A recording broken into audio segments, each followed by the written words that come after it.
Hello there, and welcome back to War Thunder. Today, in a relatively unusual video style, I begin my look at the ADATS in the hangar. The ADATS is the new Battle Rating 10.0 American anti-tank missile carrier. Now, the hull is practically from an M3 Bradley, and we still retain the 25mm M242 cannon, but we have much less ammunition, but therefore have 2.5 times the rate of fire, so now 500 shots per minute. And let me just quickly go over some statistics, let's quickly discuss them, and then we go into the battle, right? Right, okay. So then the 25mm gun is raised, also a radar is attached or added, and then there are those suspicious looking launch tubes, 8 of them, and they really look mean. And they're filled with the MIM 146 SAM. And let's have a quick look at those 150mm guns. Yeah, because gotcha. So the stats are absolutely fantastic. The maximum speed on the trajectory is 1,200 meters per second. The firing range is a whopping 8 kilometers, and the explosive mass is 6 kilograms. The TNT equivalent is 7.86 kilograms. That is approaching the TNT equivalent filling in an 8-inch Japanese heavy cruiser HE shell. Just to put things into perspective, but it's not an HE shell. This is actually a heat warhead with 900 millimeters of penetration.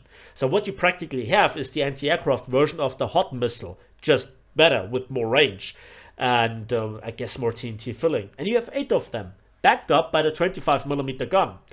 But there are certain problems that the tank has. First of all, the mobility is not really comparable to a lot of the main battle tanks. So you are not really the high tier light tank equivalent, which is kind of a shame. Then there is the mobility when it comes to the turning, because that is really bad. Let me just say that in theory, this tank has neutral steering or regenerative turning, whatever you want to call it. But it is so slow and so broken that first of all, it is, especially on medium and soft terrain, slower than an E100. Trust me on that. It is at times really slow. And if you're on a slight slope, then you're really sliding downhill despite being in neutral steering mode, which is strange. Despite the horsepower to ton ratio being well in excess of 20 horsepower per ton.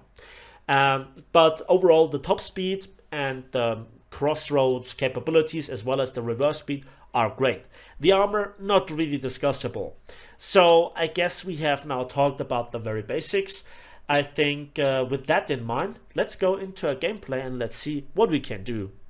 So this is now one of the first gameplays that I had, and it is played on Poland. And right at the start, this is right at the start of the match, I see a lot of contacts on the radar, and those are enemy helicopters.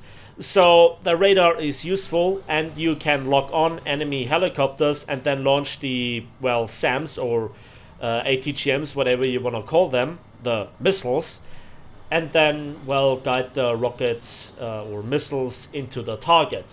And that is also helped by an auto correction mode. So to demonstrate this here, this is without the lock on, and the missile prematurely explodes without doing damage. Now we lock on, and let's try out the 30mm.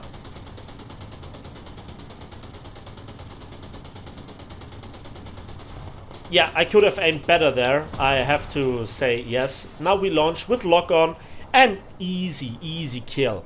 So while I got a hit with the 30mm, it was probably an APDS, not doing fatal damage.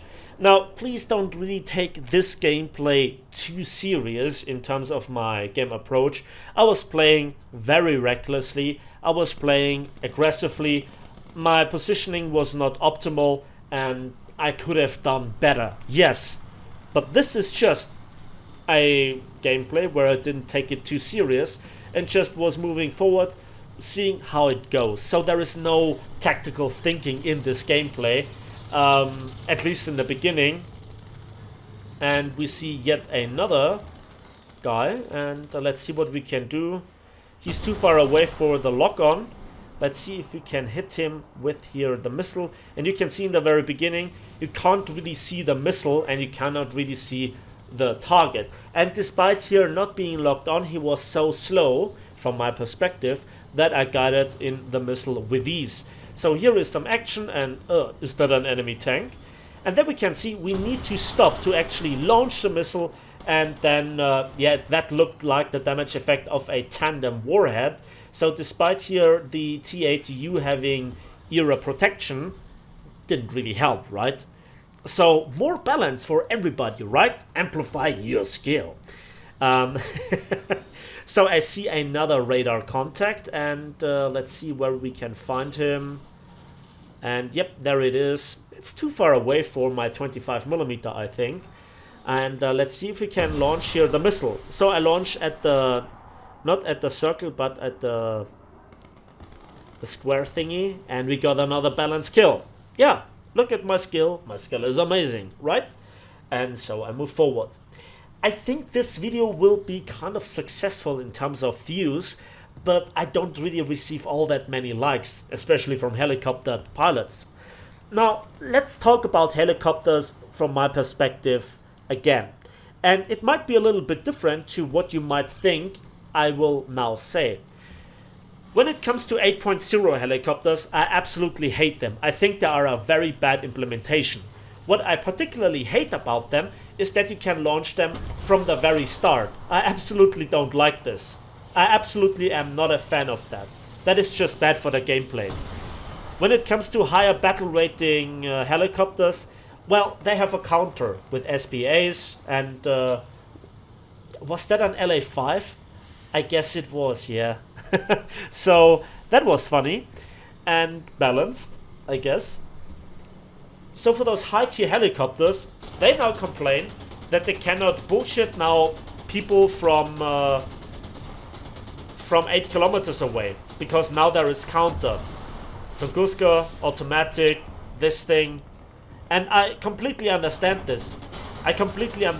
So now I'm out of missiles, and I try to defend myself here versus a Leclerc, which I also have to have another look at. And now I try to defend myself. And look at this sluggish turning, and that's actually the fast version. I now try to actually go on this slope to have an unexpected height if he charges around the corner. And I now want to, I now fix the radar so he doesn't have the reflex of seeing something turning, which a lot of high tier tankers have this muscle memory to aim automatically at something that it's moving. So you can actually fix the radar since the last patch. And I prepare here on the height where I expect him to come around the corner. I drop an artillery strike and I communicate to my team, hey, look, there is an enemy tank.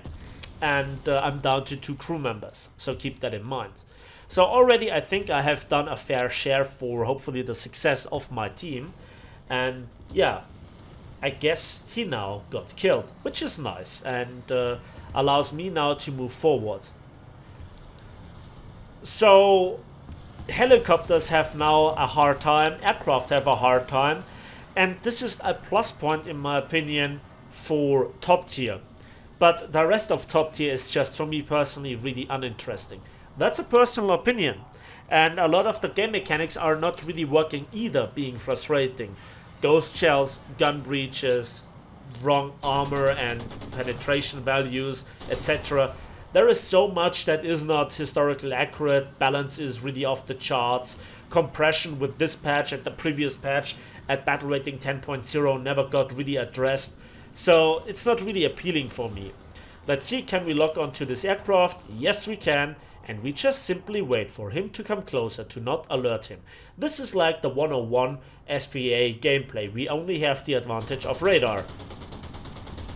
And finally we got a hit in and got yet another kill.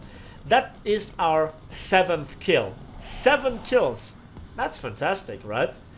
Again, this is one of the earliest gameplays, so my experience in this tank is not all that great, but the majority of battles are played without helicopters or aircraft, and when there is, that's usually only 1 or 2. So I think, again, that is a indirect improvement for the gameplay for tankers, although how this thing performs with those missiles, or ATGMs, SAMs, or whatever you want to call them, versus tanks, together with the 25mm autocannon, it is also very effective in anti-tank warfare.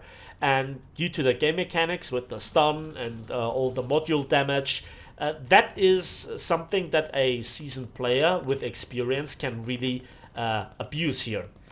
So 6 flying thing kills and 1 tank kill so far. And there you can see how long it takes to reload the missiles. And you reload all 8 of them at once. I also got 1 crew member back.